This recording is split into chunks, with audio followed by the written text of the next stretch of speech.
How to shorten URL with TinyURL. Hello everyone, welcome back to our channel. If you want to shorten your URL, then you are in the right place.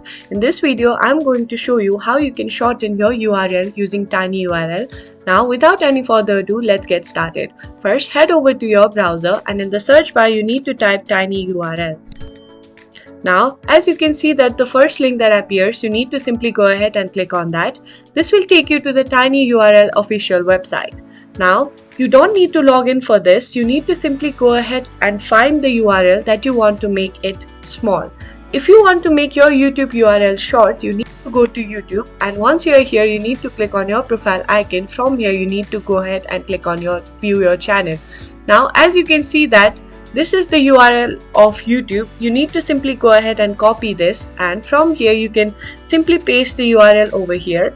Now you can choose the domain, whether you want TinyURL domain or add any other domain. Here I'll keep tinyurl.com, and here you need to enter your alias. Let's say I want to keep it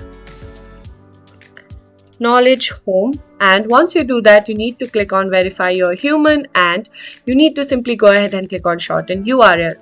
And as you can see that your URL, which was this long before, has been changed to this, which is shorter. You can simply go ahead and copy the URL, or you can share it with others, and that's it. You now know how to use TinyURL to shorten your URLs. If you find this video helpful, please give us a thumbs up, subscribe to our channel, and I'll see you in the next video.